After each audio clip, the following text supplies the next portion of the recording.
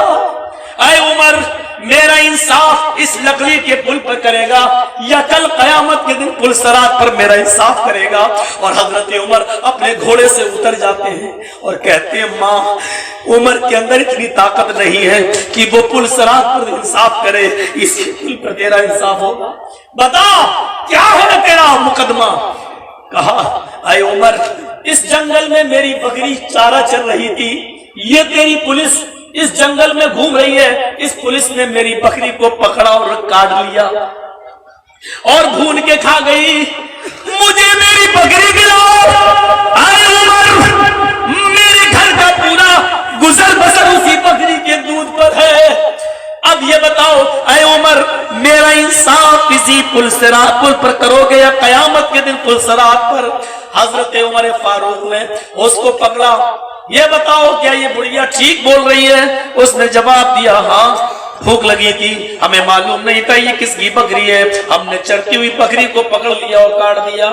حضرت عمر فاروق نے تلوار نکالی اور اس بڑھیا کے سامنے اس کا ہاتھ پکڑ کے کاٹ دیا، قتل کر دیا، کاٹ دیا، اور کہا کہ چور کی سزا یہی ہے اسلام میں۔ اس نے تو ڈکیتی ڈالی ہے، میں نے اس پولیس والے کا ہاتھ کاٹ دیا، نوکری سے اس کو برخاست کر دیا، اور آئے بڑھیا رہا تیری بکری کا معاملہ تو کل تیرے گھر بیت المال سے دے دی جائے گی، ہم اپنے راجکوٹ سے سرکاری فنڈ سے بیت المال سے وہ بکری تیرے گھر پہنچا دیں گے دودھ والی۔ حضرت عمر فاروق نے دودھ دینے والی بکری اس کے گھر پہنچا دی، آن اسپاٹ فیصلہ اسی جگہ پر مقدمہ سنا گیا، کوئی گواہ نہیں، کوئی بحث نہیں، کوئی مباحثہ نہیں، کوئی وکیل نہیں، کوئی بیچ میں دلال نہیں، کوئی ایجنٹ نہیں، کوئی تاریخ نہیں، یہی عدالت ہے، یہی جج ہے، یہی وکیل ہے، یہی ہاتھ کاٹ دیا گیا ہے، یہی آن اسپاٹ فیصلہ کر دیا گیا ہے۔ یہ ایمان کی طاقت تھی، اور جب تک یہ طاقت ہمارے اندر پیدا نہیں ہوگی میرے بھائیوں ہم سچے مسلمان نہیں بن سکتے ہیں، نہیں بن سکتے ہیں۔ ہم نے صرف اپنے بچے پیدا کرنے کا شوق ہے، بچے پیدا کرتے جاؤ، لیکن تعلیم و تربیت کچھ نہیں دی ہم نے اپنے بچوں کو، اور تعلیم و تربیت دی ہوتی تو اتنے بے شرم نہیں ہوتے کہ سننے کے بعد بھی ان کی عقل ٹھکانے نہ۔ ہم نے تعلیم نہیں دی ہے، ہم نے ان کی تربیت نہیں کی ہے۔ ہم بچے تو جانور بھی پیدا کر لیتے ہیں، تو ہم سے زیادہ بچے پیدا کرتے ہیں۔ ایک کتیا کو دیکھو 12 بچے دیتی ہے، ان کے یہاں تربیت نہیں ہے، لیکن جانوروں کے بچوں کو جب تربیت دی جائے تو انسان کو بھی وہ فیل کر دیتے ہیں۔ اور دیکھ لو سرکسوں میں ناچنے والے کتے، اور دیکھ لو سرکسوں میں کام کرنے والے شیر، جب ان کو سمجھایا جائے اور سکھایا جائے تو ان کو بھی عقل آ جاتی ہے۔ جانوروں سے عبرت حاصل کرو، کتوں سے اور جانوروں سے عبرت حاصل کرو کہ اگر اس کو پڑھایا لکھایا اور سکھایا جائے تو وہ بھی تہذیب یافتہ ہو جاتا ہے۔ لیکن ہائے رے انسان تو کتنا نالائق ہو چکا ہے کہ تجھے پڑھایا جا رہا ہے، قرآن بتایا جا رہا ہے، حدیث بتائی جا رہی ہے، رب کا فرمان سنایا جا رہا ہے، لیکن اس کے باوجود تیرے کان کے اندر جو نہیں رل رہا ہے۔ سمجھ میں نہیں آ رہی ہے بات میرے پیارے ساتھیوں، ہم کہاں ہیں اور کس اسٹیج پر ہم ہیں؟ ہم ذرا تصور کریں، ہم اپنے گریبانوں میں ذرا جھانک کر دیکھیں۔ میرے بھائیوں چلو جذبات میں جب آپ آئے ہو بہ رہے ہو تو دیکھو اس قلعے تستر کو جب حاصل کر لیا گیا تو انس کے اس بیان سے آپ کیا سبق حاصل کریں گے کہ یہ میری زندگی کی پہلی نماز ہے جو میں سورج نکلنے کے بعد پڑھ رہا ہوں۔ کیا ہم کہہ سکتے ہیں رمضان کے علاوہ ہم کسی مہینے میں مسجد میں جاتے ہوں اور رمضان میں بھی کتنے لوگ ایسے ہیں جو سحری کھا کے سو جاتے ہیں، سحری کھائی اور سو گئے، اب یہ بھی اٹھا رہی ہاں پڑھ لیں گے صبح پڑھتے ہیں نہیں جاتے۔ اللہ کے نبی فرماتے ہیں الہ العالمین صبح فجر کی نماز پڑھنے کے بعد میرا امتی تیرا بندہ جو بھی دعا کرے اے اللہ تو اس کی دعا میں برکت دینا، تو اس کی دعا سن لینا۔ صبح فجر کی نماز میں اٹھنا اور صبح نماز کے بعد دعا کرنا اور دعا کے اندر اپنے رزق یا اپنی ضروریات کو مانگنا. اللہ کے نبی اس کے لیے کہہ رہے ہیں آئے میرے پروردگار، میرا جو بھی امتی، میرا جو بھی مسلمان تیرا بندہ، میرا امتی فجر کے بعد جو دعا کرے اس کی دعا میں برکت دینا، اس کو سن لینا. آج ہمارے کاروبار فیل ہیں، ہم مودی کو گھوس رہے ہیں کہ جی ایس ٹی لگا دی، ہمیں یہ کر دیا وہ کر دیا. لیکن میرے بھائیوں تم بھی تو بتاؤ کہ تم نے جناب محمد رسول اللہ کے فرمان پر کون سا عمل کیا ہے؟ کعبے کے رب کی قسم، جاؤ ایک دعا تمہیں بتا رہا ہوں، اگر اس دعا کو پڑھنے لگو اور پابند بن جاؤ تو نہ اودی کی ضرورت پڑے گی نہ مودی کی ضرورت پڑے گی. 5 وقت کی نماز پڑھنے لگو، اور 5 وقت کی نماز میں جو 2 سجدے ہوتے ہیں، ایک سجدہ کر کے اٹھو، دوسرے سجدے میں جانے سے پہلے سبحان ربی الاعلیٰ سبحان ربی الاعلیٰ اللہ اکبر. اب دوسرا سجدہ کرو گے نا تو دوسرے سجدے میں جانے سے پہلے یہ دعا پڑھو، اللہم اغفر لی وارحمنی وہدنی وعافنی وارزقنی. اس کے بعد دوسرا سجدہ کرو اور پھر دیکھو جو آدمی ورزقنی اس میں آ رہا ہے رزق عطا فرما. جو آدمی 5 وقت کی نماز پڑھنے لگے اور 5 وقت کی نماز میں یہ دعا بھی پڑھنے لگے سجدے کے بیچ میں، اس آدمی کے گھر میں کبھی فاقہ ہو ہی نہیں سکتا ہے، وہ آدمی کبھی بھوکا مر ہی نہیں سکتا ہے، اس کے گھر میں مودی کی پابندیاں کبھی بیڑیاں ڈال ہی نہیں سکتی ہیں، کیونکہ یہ مودی اور اس کے باپ کا قانون نہیں ہے، یہ جناب محمد رسول اللہ کا سکھایا ہوا قانون ہے. اور رسول اللہ کا سکھائے ہوئے قانون کو مودی کیا اس کا باپ بھی نہیں روک سکتا کسی کو. لیکن اس کے لیے نماز پڑھنا مولانا ایسے